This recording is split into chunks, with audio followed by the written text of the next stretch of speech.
ramah, jadi hanya pakai RPI. Nah di situ kayak dibukakan matanya, oh lari itu bisa pakai RPI? Iya ternyata gitu. Coba kalau dokter Maria sering-sering nongkrong, kayaknya nanti ke trigger HM deh. Untung saya solo runner saja. Iya. Mungkin paling gampang fleksibilitas lah. Oke. Ada orang yang nggak bisa cium lutut gitu kan. Ya. Kan nggak mungkin lu tiba-tiba, gue paksa lu cium lutut. Gitu. Patah yang ada badannya.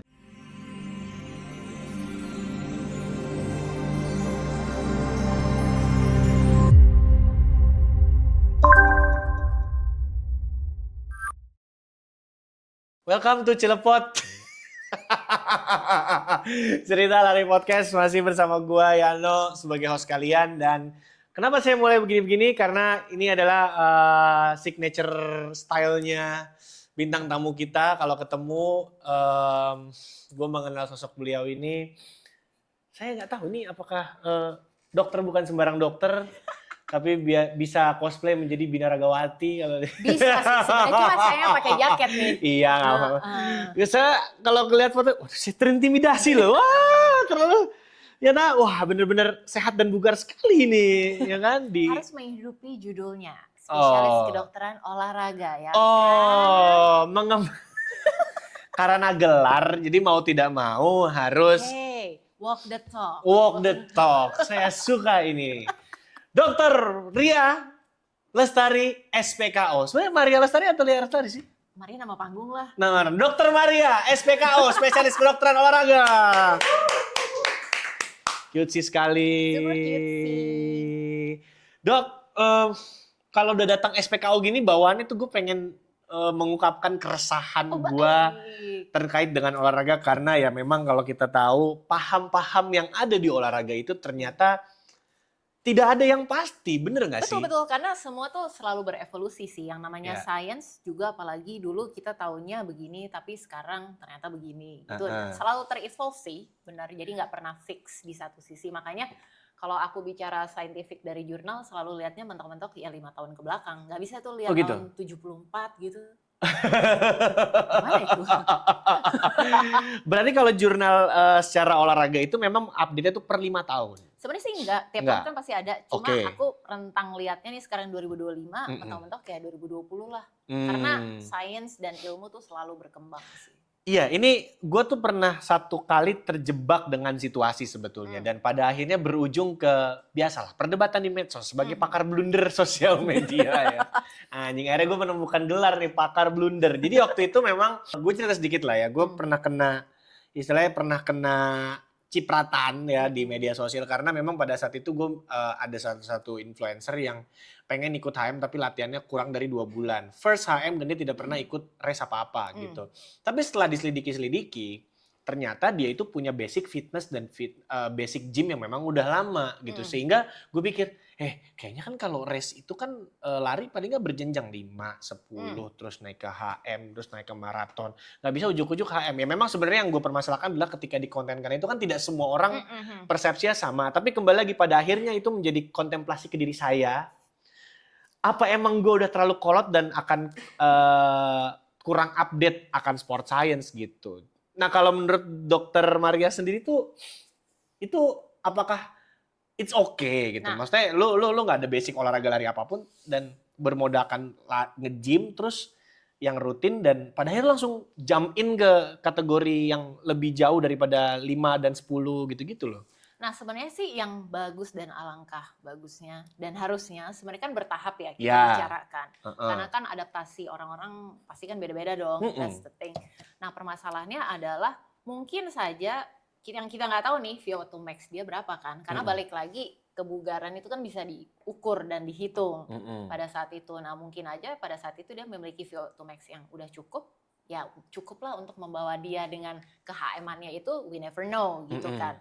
Tapi kalau misalnya kita bicara wise-nya, alangkah bagusnya, semuanya ya lebih baik memang bertahap dong logikanya. Silakan masuk ke sini nih. Nah kalau dari situ kan masalahnya kan jadi kan orang banyak melihat, wah dia nggak apa-apa berarti gue juga nggak apa-apa dong. Nah itu kan kita nggak bisa kotak-kotakin tuh. Karena kondisi tiap orang berbeda. Betul, kayak misalnya aku mungkin kalau disuruh tiba-tiba yang sekarang aja dengan base aku segini terus disuruh tiba-tiba Hah, 42? Bisa lah. Gitu. Tuh kan, pasti kan, semua kan. Gue impersonate ya, gue impersonate orang-orang ya, gue impersonate orang-orang ya. Because that's what happened on me gitu.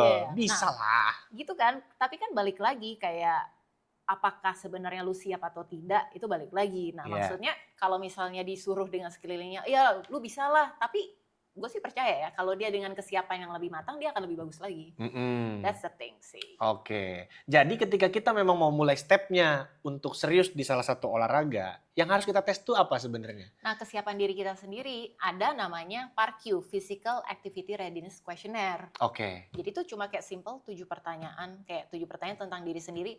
Ada masalah di jantung nggak? Terus ada masalah kayak suka hilang keseimbangan, pusing, atau ada masalah di muskuloskeletal nggak, pernah cedera ini tuh. Jadi dengan kalau misalnya ada nih kayak 7 pertanyaan terus ada yang jawabannya iya kayak gitu, nah better kan konsultasi diri dulu dong ke dokter. Sebenarnya gue boleh ngegas apa enggak sih? Kadang kita berasa kayak duluan, bebe aja kok gue. Ya karena kan selama ini paling nggak lari, yang penting niatnya dulu. Yang penting lo mulai aja dulu gitu. That's a good thing. That's a good thing. That's a good thing kan. Jadi kan kita lebih aktif nih. Okay. Nah cuma mungkin kalau misalnya dari awal, apakah harus lari, apakah harus jalan dulu, itu gimana sih? Nah makanya kan download aja itu questionnaire. Oh ada bebas kok di Google, nggak harus ke dokter. Tapi kan dengan itu paling nggak secara gambaran kasar, gue tahu nih kondisi gue gimana. Oke. Namanya apa tadi? PARQ. Physical Activity Readiness Questionnaire. Nanti tolong di ini tim, Physical Activity Readiness Question atau PARQ. Yes. Nanti bisa di Google, nanti 7 pertanyaan itu. Yes, betul bisa banget dan kita tinggal isi aja tuh yes no yes no yes no. Jadi kalau ada salah satu yang yes, better check up dulu ke dokter. Oke. Kembali ke pengalaman Dokter Qc, pada akhirnya mau terjun ke lari itu seperti apa? Saya itu dulu anak besi banget dari tahun 2007. Kelihatan. Oh baik. Kelihatan sekali ya. Benar, pertama kali nge-gym. 2007? 2007 pertama kali. Jadi udah lebih dari 10 tahun sih. Sebelum SPKU atau? Jauh sebelum. Sebelum SPKU, oke. Jadi tuh masih S1 kok. Tuh jadi pertama kali nge-gym situ, terus mencobalah berkenalan dengan yang olahraga namanya lari. Kenapa pada akhirnya lari? Waktu itu sih udah pernah kayak nyoba lari terus kayak, kok capek ya, kok lelah ya, kok hidupnya menderita sekali. No, I don't like it. Yeah. Tapi sebenarnya itu sih mungkin kenapa nih ya, kenapa yang kayak orang-orang yang di endurance suruh ST nggak mau, tapi orang-orang yang kayak di gym terus suruh coba lari, enggak gue stay di sini aja. Mungkin perkenalan caranya salah. Oh, waktu itu berkenalannya dengan cara seperti apa? Cara salah, jadi kayak misalnya lari bareng memang yang udah sama temen yang biasa lari, terus gue diajakin waktu itu kayak gue PES 7 udah kayak mau meninggal saat itu. Nah that's the thing kan, tapi kan gue gak tahu caranya dan gue berkenalan dengan cara yang salah. Yang ngajakin juga gak mau nurunin ego? Enggak. Pada saat itu terus. Jadi kan ke bawah dong gue. Terus kok dia santai, gue kayak udah kayak heart rate zona 5, kalau ada zona 20 gue 20 kali. Kayak threshold mulu kayaknya gitu kan. Nah tapi kan karena gue juga gak pernah melatih kebugaran kardio jantung gue kan. Gue hanya melatih strength, muscle endurance saat itu. Dan saat itu kan juga belum terbuka yang namanya bugar itu tuh lo harus punya 5 sebenarnya. 5? Satu, komposisi tubuh. Oke. Artinya lemak sama ototnya harus dalam batas normal. Oke. Itu ya, dicek. Jadi kita udah nggak ngecek pakai berat badan lagi, tapi komposisi tubuh. BMI ya, body mass. Kita udah nggak pakai itu. Karena kan kalau kita bicara BMI yang over, adernya pasti over tuh BMI. Kan dia isinya otot semua. Oke. So it's a good thing. Satu itu. Tuh. Yang kedua, daya tahan jantung paru atau VO2 max. Kita bicara itu. Nah, kadang-kadang kalau misalnya mau ngecek, yang bagus kan pakai CPAP tuh sebenarnya. Cuma kan kadang-kadang mahal juga ya. Kita bisa kok ngecek dengan yang nggak harus pakai CPAP. Itu tuh bisa, caranya ada. Gampang. DM aja Dokter Maria. Oke. Yang ketiga. Benar juga. Yang ketiga daya tahan otot. Jadi muscle endurance. Jadi seberapa banyak lu bisa melakukan kegiatan tertentu, misalnya push up, sit up, gitu squat dalam 1 menit. Gitu. Itu daya tahan otot. Kemudian ada kekuatan otot atau muscle strength. Jadi beban berapa kilo yang bisa diangkat dalam satu angkatan. Sama yang terakhir fleksibilitas. Waduh. Jadi kalau 5-5-nya go, normal semua atau good, baru dibilang bugar. Jadi kalau kurang 1, maaf, belum bugar. Belum bugar. Dan itu untuk bisa mencapai itu. Gitu. Prosesnya kan banyak. Betul sekali. Kan nggak mungkin sekonyong-konyong juga. Misalnya mungkin paling gampang fleksibilitas lah. Okay. Ada orang yang nggak bisa cium lutut gitu kan. Yeah. Kan nggak mungkin lu tiba-tiba gue paksa lu cium lutut. Gitu. Patah yang ada badan itu kan. Nah itu kan kayak it takes time daily. That's why melakukan yoga, pilates. And then one day pas dicek goalsnya ternyata gue udah bisa loh cium lutut. Again bertahap kan. Bertahap ya. Itu dia pada akhirnya mencoba untuk menseriuskan lari dengan tambah coach. Nah akhirnya pertama kan aku nggak pakai coach, ya. jadi pakai Nike Running Center. Oke, pakai aplikasi ya. Betul, pakai aplikasi itu. Jadi memang mencoba berkenalan yang lebih ramah. Jadi hanya pakai RPE. Nah di situ kayak dibukakan matanya. Oh, lari itu bisa pakai RPE ya ternyata gitu. Jadi nggak based on pace, jadi based on effort kan. Oke, based on feeling kita kira-kira apakah lari hari ini effortnya ringan, apakah effortnya sedang atau effortnya tinggi. Betul. Akhirnya dengan penggunaan itu tuh aku akhirnya baru mulai tuh kayak mungkin di Agustus aku ingat banget dan aku mulai di bulan Juli aku start itu, Oktober aku memberanikan diri daftar 5K. Oh, wow, Jakarta waktu itu? Di Melbourne. Oh di Melbourne. Di Melbourne. Karena kebetulan suami saya ikut yang 10 ya, terus daripada saya bengong nggak ngapain gitu kan. Setengahnya aja deh. Setengahnya aja deh, kan untuk pertama kali benchmark. What do you feel ketika first 5K? Apa? Ternyata gue bisa gitu kan. Interesting sih, bener-bener kayak yang dibilang kayak runners high-nya tuh kelihatan banget di situ walaupun sepanjang lari udah kayak mau meninggoy waktu itu ya gitu. At that time, tapi seneng banget sih kayak oh ternyata gue bisa berkenalan lagi dengan lari dengan cara yang nggak salah gitu. Oh. Mungkin itu sih perkenalan dengan cara yang perkenalannya ya pada akhirnya. Nah setelah langsung 5K di Melbourne waktu itu kan dapet runners high momennya nih gitu. Betul. Apa yang ke-trigger apa lagi yang pada akhirnya gue mau serius nih di sini nih gitu. Nah akhirnya yang menguatkan gitu. Yang menguatkan. Nah 5 kan udah nih. Ya. Terus oke. Yang masuk akal apa ya? Oke deh di bulan Desember 10K. Karena aku juga selalu berpikir as a dokter, lu juga benar-benar nggak bisa harus tahu diri lu sendiri sih, karena lu baru pertama kali mulai di sini gitu kan. Terus lu langsung HM gila juga gitu kan, lu lari baru berapa kali gitu kan. Kalau saya sadar diri walk saja. The talk ya, tetap walk the talk ini prinsipnya. Terus akhirnya Desember di ini Singapura Standard Chartered Singapore Marathon, itu ambil 10K pertama kalinya. Terus ternyata lelah ya, kayak kurang persiapan sih. Itu masih belum pakai coach ya? Masih pakai RPE ya? Masih pakai RPE. Oke. Masih pakai Nike Running Center aplikasi itulah. Udah, terus next year-nya berlalu. Terus kayak mau latihan lagi kan menunya sama dong. Iya kan? Cuma effortnya aja yang beda. Mulai dilanda. Kok agak-agak ketebak dan agak-agak bosan kayaknya ya. Kayak berasa tidak improve gitu. Terus suamiku bilang, hubungin coach. Itu saja. Coach D. Coach D. Coba kamu cari tahu gimana dia bisa mau ambil kamu jadi murid atau enggak. Jadi aku kontak dia sebenarnya. Dan pada akhirnya sampai sekarang ini ya. Oke. Gitu. Manfaat apa yang dirasakan ketika ini makanya kan ada orang yang memang pada akhirnya latihan cuma pakai aplikasi. Ada yang memang latihan cuman ya udah berdasarkan gue pokoknya mau lari hari ini, lari ini, besok mau lari itu, lari ini. Tapi dengan adanya coach, menurut Dokter Maria sendiri gimana tuh dok? Mungkin aku kan jawab dari pandangan newbie dulu ya. Kayak as in kayak pertama banget aku pakai aplikasi itu gimana sih? Berasanya tuh kayak benar-benar kayak no pressure at all. Jadi memang running berdasarkan memang effort lo aja at that moment gitu. Kayak dia bilang RPE-nya 3 ya. Oh RPE 3 artinya kan ya udah berarti bisa ngobrol, bisa kooperatif ya. Udah segitu aja. Jadi not pressuring by pace gitu kan gitu. Terus makanya nggak bisa ikut komunitas ataupun kayak ada teman lari karena kan pasti berbeda banget tuh gitu kan seperti itu. Nah mungkin abis itu kalau pakai coach aku berasa kenapa sih akhirnya memutuskan pakai coach karena udah mulai berasa kok kayaknya jadi banyak malesnya juga kayak menunggu ini sama kemarin udah gitu. Di titik itu pada akhirnya. Kayaknya harus improve lebih lagi deh. Oke. So ya udah putusin pakai coach itu lebih terarah sih. Lebih terarah dan gak perlu mikir gue lari apa, pace berapa kan dia yang hitungin. Sudah ada yang menganalisa gitu ya. Dan kalau tidak kerjain kayak merasa ada tanggung jawab. Benar, nanti ditanya ya. Mohon maaf, saya selalu lapor. Iya, tapi kan pada akhirnya itu kan menjadi motivasi diri kita gitu. Nah, berarti sekarang ini setelah habis pakai coach udah sempet uji coba di race atau?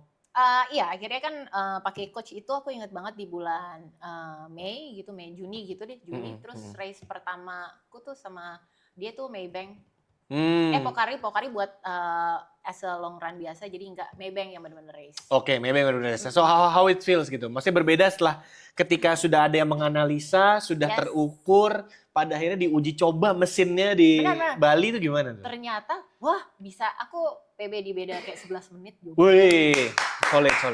Progress. Nah, tapi pada saat itu kan newbie banget, so kalau newbie tuh lebih banget bisa digeser. Tapi aku membayangkan kalau aku nggak pakai coach, mungkin aku akan kayak, bermalas-malasan, kayak benar-benar kayak accountability-nya sih lebih kepada di situ tuh. Kalau pakai coach kan benar-benar kayak you're being responsible, you're keep showing up.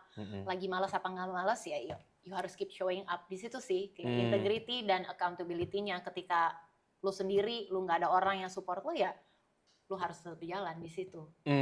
Dan apakah itu semua akumulasi dari kalau analisa dari coach? Dokter udah punya basic strength yang bagus gitu. Berarti tinggal dipoles endurance-nya berarti kemarin. Betul, sebenarnya kalau kita bicara strength, mungkin aku kan anaknya strength banget. Yeah. Nah, ini aku sering, kayak coach tuh sering ngobrol bercanda tuh sama aku. Dok, kalau misalnya dokter nggak strength training sih, mungkin udah ada kenapa-napa ini. Bener juga, kenapa? Karena kadang kalau aku lihat foto you, atau kalau misalnya lihat kayak foto gitu ya, yang video gitu, wah kaki gue males banget larinya. Kan ke gap ya. Iya, gitu kan. kurang angkat. Itu juga permasalahan saya itu, kurang angkat. Kurang angkat gitu. Gak pernah running drill sih. Nah itu dia kan gitu. Gak pernah high knee. Itu dia sih. Terus. Nah, cuma yang bisa efek protectingnya kenapa misalnya sampai detik ini udah berapa ya, udah kayak 3 tahunan sama coach ini nggak pernah cedera sih. Ini salah satu efek protektifnya karena di strength-nya itu sih gitu. Sebenarnya tuh kayak gitu. Jadi lebih ke after runningnya itu tidak ada something bad might happen gitu ya. Something bad might happen, bener sih bahasa Inggris gue. Oke lah, nggak apa-apa. Ya udah nggak apa-apa ya. Inggris Jaksel lah ya. Yang penting ini Inggrisnya literally seperti itu artinya gitu. Jadi memang pada akhirnya tujuannya untuk strength training tuh ya lebih ke afternya. Betul, dan during sih juga sih, karena misalnya gini, kayak misalnya waktu aku yang banget event 5K BFI di tahun lalu, bukan tahun ini, 5K kan, wah ajang menjadi ikan mas tuh ya, mulut nggak ada yang nutup kan. Kenapa sih? Kan gitu mulu ikan mas. Nah, kan pasti arm swing butuh banget tuh. Nah, at that moment, aku jarang banget latihan upper body. Malas. Hanya latihan kayak core sama lower doang. Ya itu kan pelari kan pentingnya di situ. Gitu kan. Tapi kenapa kita harus tetap latihan upper?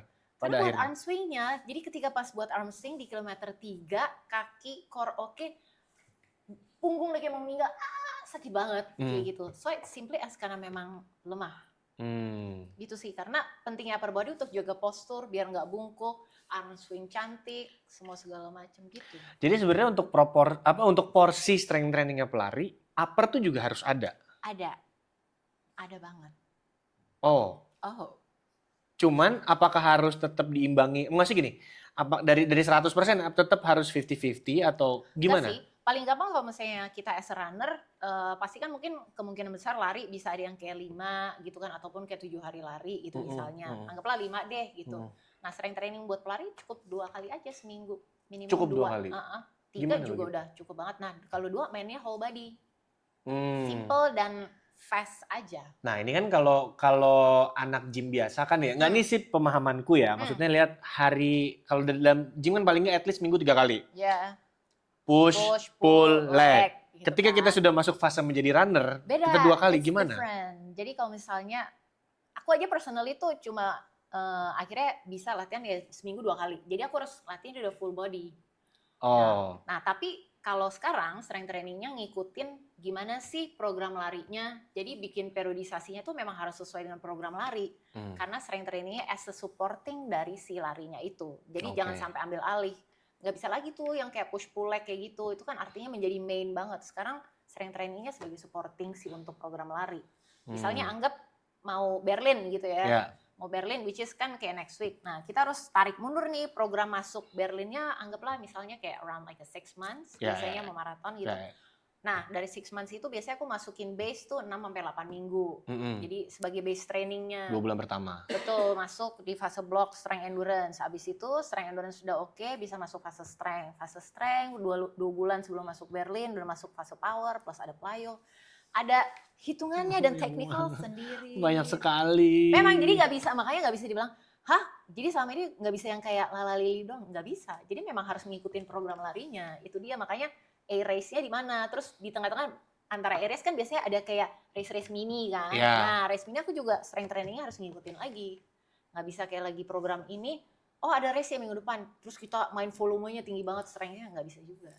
Jadi memang ada porsinya tersendiri untuk pelari. Betul. Ya. Nah, gue juga mau nanya gini ya, apakah strength training gue sudah benar atau belum? Karena selama ini di gym tuh gue ada keresahan tersendiri. So we'll be right back after this di sesi kedua di Celepot masih bersama dengan Dr. Maria yang juga merupakan wali kota Threads.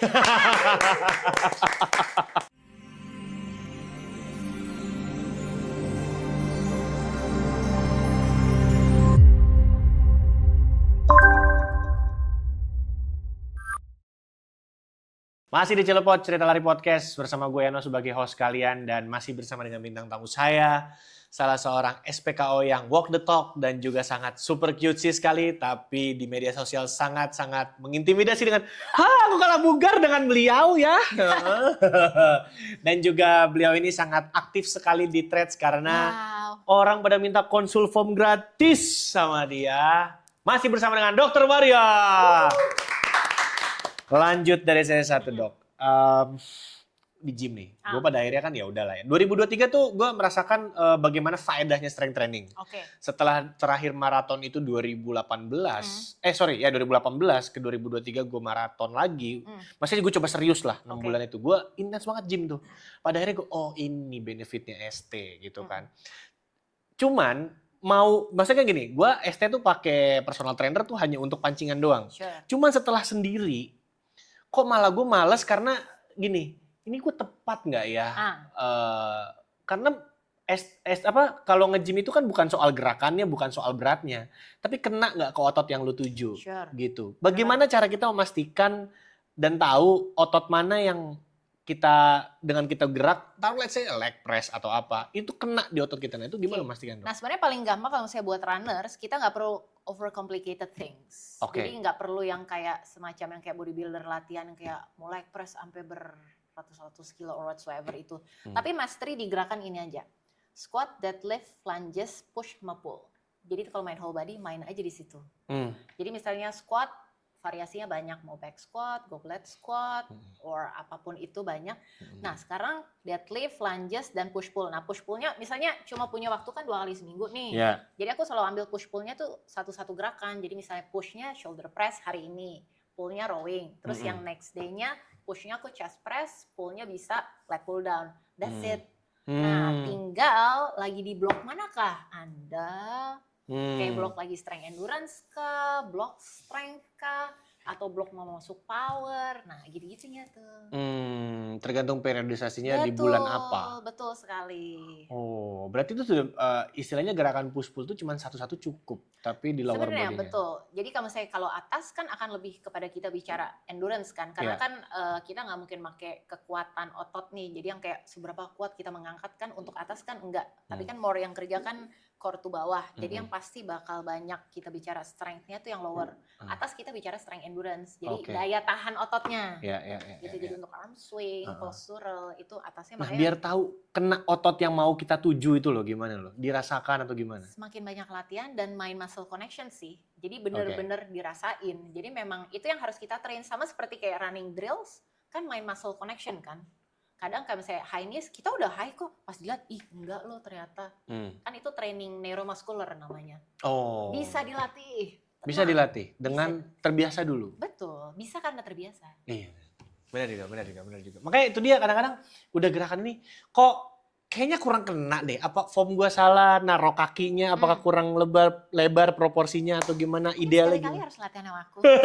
Aduh, gue takut deh. Tapi gini, ada yang bilang kalau untuk pelari itu, lu nggak perlu beratnya ditambah. Tapi lu hanya perlu beratnya segitu-gitu aja, tapi repetisinya yang main.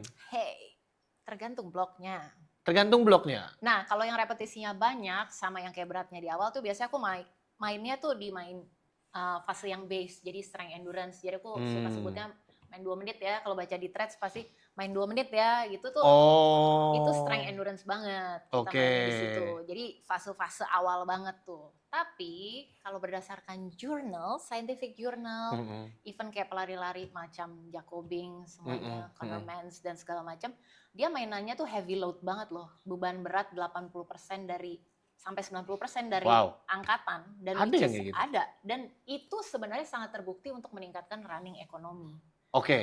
Jadi tidak cukup cimik-cimik lucu sebenarnya. Itu based on science sih. Based on science. Dan which is it works banget karena kita bicara kalau misalnya during running yang dilatih adalah slow twitch fiber. Jadi memang muscle fiber tuh yang memang mensupport gerakan-gerakan untuk larinya itu. Tapi ada juga fast twitch, jangan lupa. Fast twitch fiber ada 2, itu gerakan untuk yang eksplosif, untuk yang kayak sprint out. Nah, itu harus dilatih juga dengan apa? Dimain di heavy load-nya itu. Ini membantu kalau boleh aku relatekan ke lari kita, ini membantu untuk ketika di last kilometer kita masih bisa ngegas. Yes, that's true. That's the first. Dan untuk hill sprinting.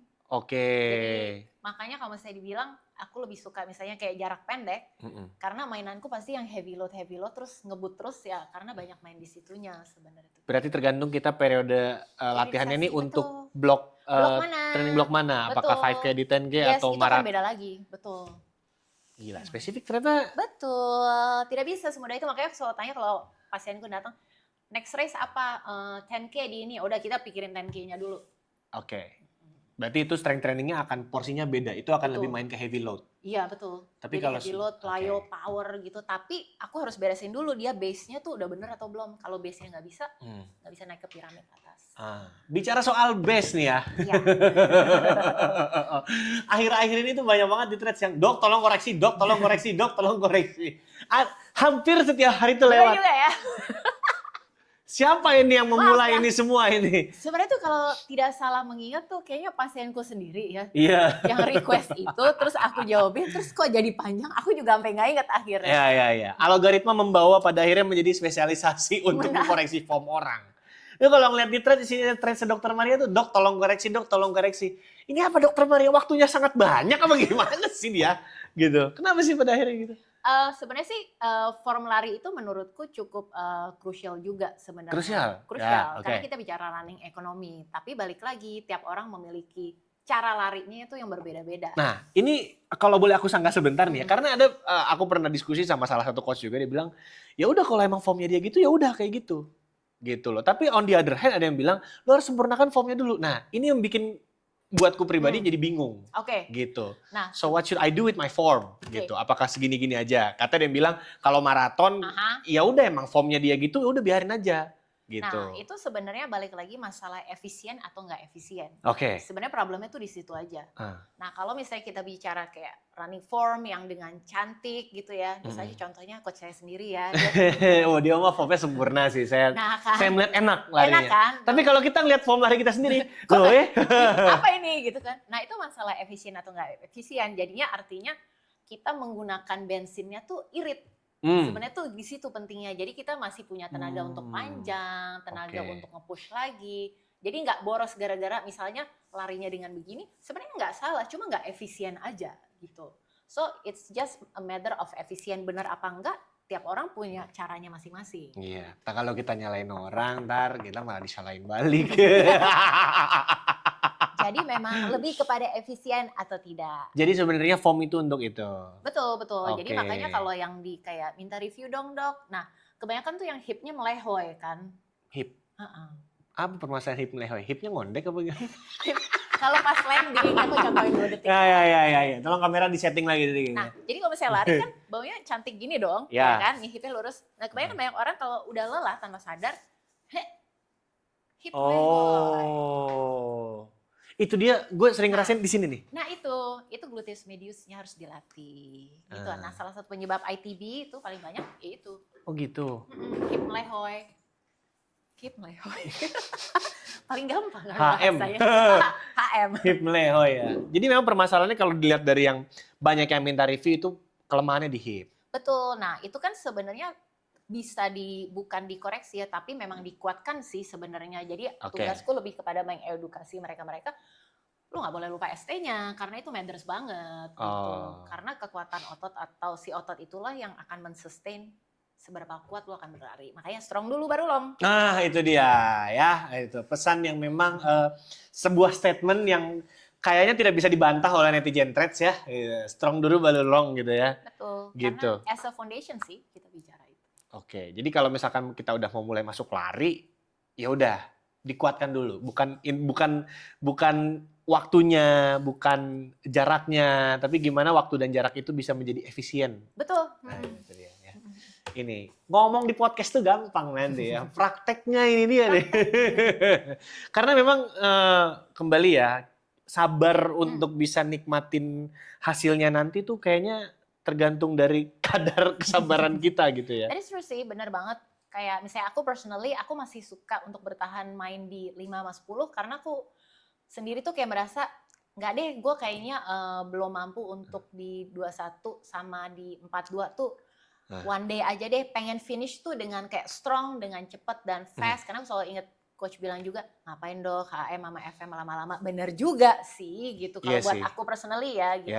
Jadi aku pengen benerin bikin pyramid base endurance tuh setebel-tebelnya. Udah daftar race lah, menikmati waktu di jalur. Ini yang namanya community pressure ya kan. Makanya ada yang bilang udah gak usah berkomunitas juga gak apa-apa. Coba kalau Dokter Maria sering-sering nongkrong, kayaknya nanti ke trigger HM deh.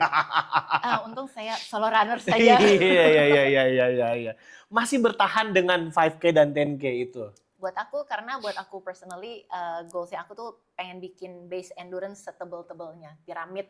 Jadi kalau ibarat piramid tuh, ya piramid yang bawahnya tuh tebel banget. Oke. Jadi kalau one day naik ke atas, bawahnya nggak crumble. Oh, di titik apa nanti kira-kira misalkan sudah? Ini berarti tidak menutup kemungkinan akan naik ke level berikutnya, tidak menutup kemungkinan. Tidak menutup, tapi entah kapan. Entah kapan. Mungkin kalau ada... Kalau ada tolak ukurnya? Tolak ukurnya, aku personally, aku selalu bilang sama coach gitu loh. Kayak misalnya kemarin BFI kan, terus dapat free voucher, tapi free vouchernya HM gitu kan. Ya gitu. Terus aku bilang sama coach apa aku HM ya ini, tapi dapat free vouchernya HM.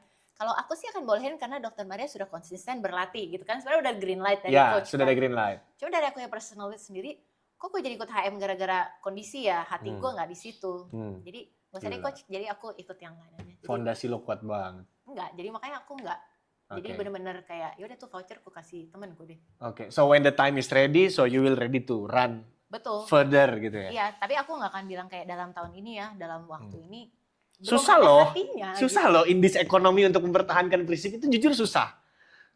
Betul, karena cukup susah sih, banyak yang sekitar tuh udah gitu semua, HM lah. Bisa lah dok. Gua tahun pertama lari, baru lari 6 kilo bisa kan? FM bisa. Itu dulu yang gua alamin ya kan. Tapi kesannya kebanyakan ngomong dulu kayak kesannya orang tua banget gua ya. Tidak apa-apa.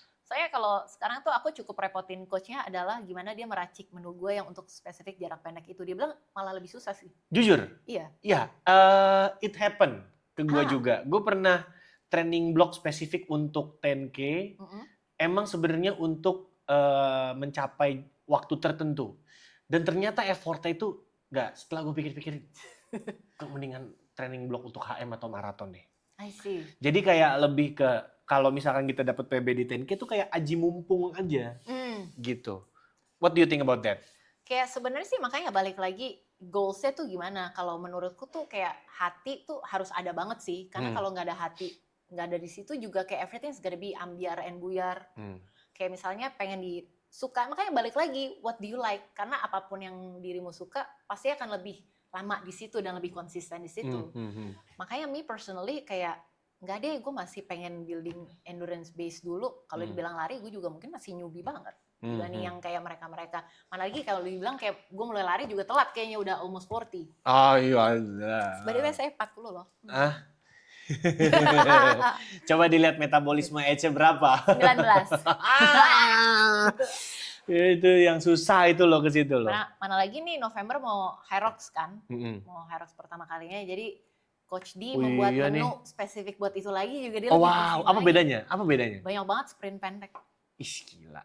Sprint pendek. Jadi kemarin berarti lebih eksplosif lagi dan lu lebih banyak main ke anaerobik dong. Betul sekali, Oh, gila makanya sih. kemarin tuh Coach D bikin kayak menu tempo, terus habis itu terus ada intervalnya. Wow, kok seru menunya.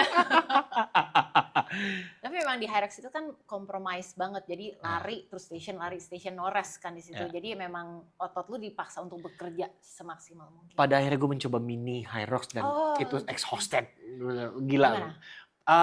Dan pada saat itu memang nemenin temen ya waktu itu ya, nemenin seseorang lah waktu itu ya. Terus udah gitu tuh lawannya anak-anak yang udah biasa Hyrox. Gue mencoba untuk membalap, larinya gue sprint. Walaupun capek banget ya. Tapi ya mereka ketinggalan berapa puluh meter lah gitu. Tapi ketika di station lah lo repetisinya gue kalah. Malah udah set terakhir walking lunges dengan membawa 20 kilo beban di sini. Di repetisi terakhir tuh makanya terus November turun single lagi, jadi gokil. Pengen tahu.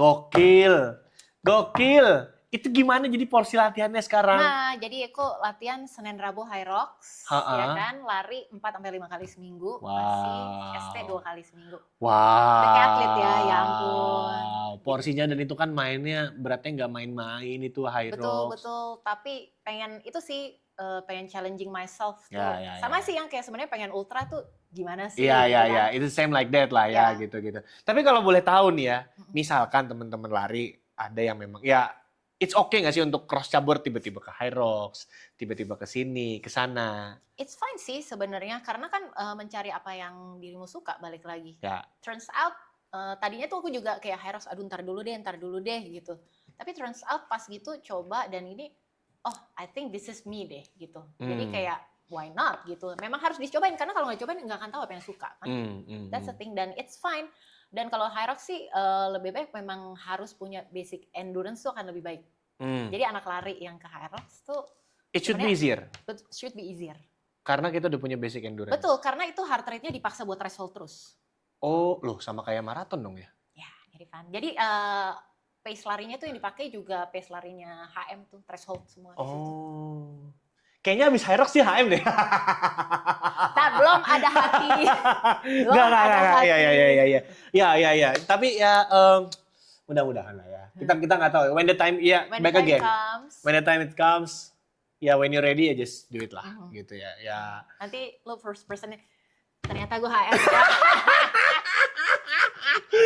Ini podcast akan menjadi kutipan yang akan dipotong. Tuh udah ada ngucap. Aduh, tapi ya menyenangkannya sekarang tuh gini, pada akhirnya membuka setelah pandemik tuh pada akhirnya kayak ngerubah pola gitu. Sure apa yang lo rasain, apa yang lo lihat ketika sebelum pandemik dan setelah pandemik eranya itu berubah? Bener banget. Nah, sebelum pandemi itu orang tend to more to kayak sedentary dan kayak mager, kayak things exercise atau olahraga tuh as a punishment banyak gitu. Tapi setelah eranya pandemi, gue sendiri tuh juga kalau pas pandemi kan gym tutup kan, gila gue sedih banget, terus berat gue naik lagi, terus akhirnya jadi malas, dan which is it's very normal gitu.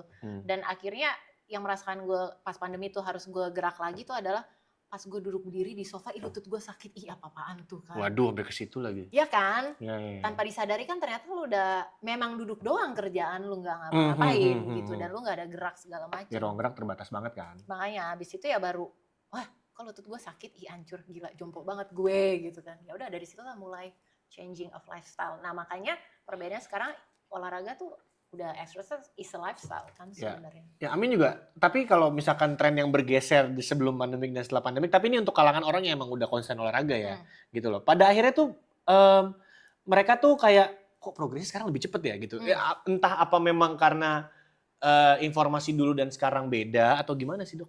Sebenarnya balik lagi sih kayak sekarang training tuh based on science sih. Jadi pada akhirnya orang bilang, ini baru mulai lagi kok bisa cepet banget ya. Gitu. Iya. Nah balik lagi juga kayak misalnya usia juga akan berpengaruh. Oke. Kayak you training young mulai dari muda, and then akan jauh lebih menang sih dibandingkan mereka-mereka yang kayak startnya udah kayak over 30s kind of thing. Apa iya yang kita ngelihat sekarang ini usia ternyata jauh di bawah gue? Ya itu menjadi advantage aja sih buat mereka. Karena kan secara kapasitas gitu mereka still young, otot juga segala macem gitu ya. Makanya jangan bandingkan dengan maksudnya yang kayak kita atau yang apa baru mulainya tuh late start gitu. Tapi which is nggak ada yang kata terlambat untuk memulai. Dokter Maria. Kita masuk di segmen tanya balik. Silakan Dokter Maria tanya balik gue soal apapun di lari dan everything. Kapan terakhir ST-nya? Sesimpel itu ya. Tanya terakhir ST-nya kapan. Nge-gym itu terakhir sebenarnya 2 minggu lalu. Tapi gue nggak tahu apakah gym gue itu efektif atau enggak sebetulnya. Nah, coba define efektif gimana? Yang lu pengennya sebenarnya apa sih? Efektif itu kembali ketika 2023 gue merasakan faedahnya adalah gue lebih less effort karena kan kita lari sekarang kalau udah pakai jam ini kan jadi terpaku ke sini. Yes. Ketika di certain pace feel yang gue rasakan back again on RPE based on apa yang kita rasakan itu kok lebih ringan dibanding sebelumnya. Dan 2023 gue merasakan faedahnya juga ketika pakai ikat pinggang. Kok biasanya 2 lubang sebelum terakhir tapi ini kok bisa 1 lubang atau lubang yang paling ujung udah masih bisa enak. Oke. Nah, berarti kan sebenarnya kita bicara komposisi tubuh juga, kebugaran sih basically kan sebenarnya kan kayak itu. That's the first, and then abis itu ya bisa cek kan ada timbangan komposisi tubuh. Ada kan? Ada, akhirnya punya di rumah. Bisa dicek as a baseline kayak gitu sih. Bikin insecure sih.